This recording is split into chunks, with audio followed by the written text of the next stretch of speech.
Oh, my goodness, he's back. Failed vice presidential candidate and Minnesota Governor Tim Walz gave a commencement speech on Saturday, and he thought it was a good time to compare ICE agents to the Gestapo.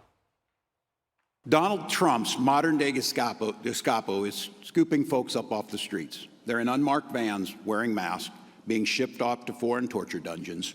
No chance to mount a defense, not even a chance to kiss a loved one goodbye. Just grabbed up by masked agents, shoved into those vans, and disappeared. This is what the crumbling of rule of law looks like in real time.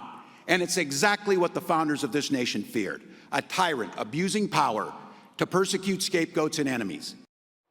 Ainsley, the Gestapo, 1933. Okay. Here we go again. The secret police of the Nazis. The secret police of the Nazis. Pushed that ideology, including the Holocaust. But that's how he compares to our American law enforcement.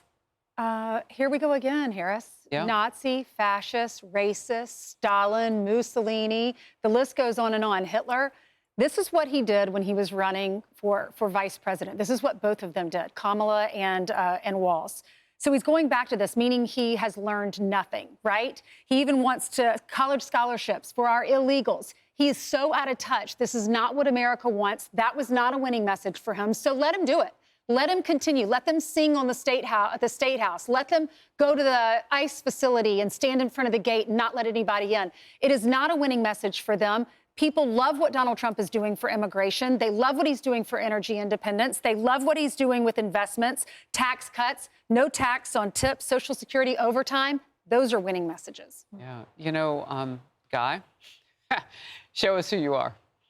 Well, first of all, I would love I'd pay someone to give the Democrats one more historical reference to go on. It's just Nazis every single day. It's exhausting, on top of being demagogic and outrageous.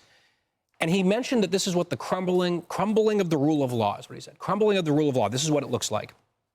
Setting aside any issues that he might have with the Trump administration on deportations, et cetera, I would argue that 10 million illegal immigrants coming into the country, that's what the crumbling of the rule of law looks like. I would argue that when you are a governor and you let large portions of the largest city in your state burn to the ground, including a police precinct, that is what the crumbling of the rule of law looks like. So this guy does not have a leg to stand on.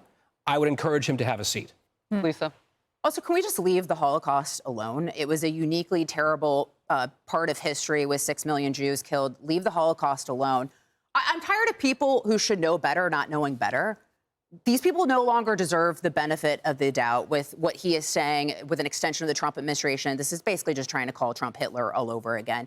Or with Joe Biden saying that Trump should be caught or should be put in a bullseye just before the first attempted assassination. Or the former FBI director just miraculously finding shells at, say, 8647. It's time for them to start knowing better, and it's time for us to start holding them accountable. Because what they're sending out is a signal to their very rabid base. As you pointed out, even in Minnesota, you had the burning of cities after George Floyd. We've also had 2 attempted assassinations of Donald Trump. Lee Zeldin was almost stabbed. We've had Tesla's firebombed, pregnancy centers firebombed by the left. We had the shooting in 2017 Kavanaugh of the for the congressional softball practice with people like Steve Scalise. Yep. Kavanaugh, as you mentioned. So the list goes on. So they have a very rabid and violent base. And so it's time for people who know better to not know better. Yeah. And when Portland, to add to that list, was being targeted and, you had a government building targeted burning during the time of the riots, here's what they said. And talk about, here we go again, Ainsley.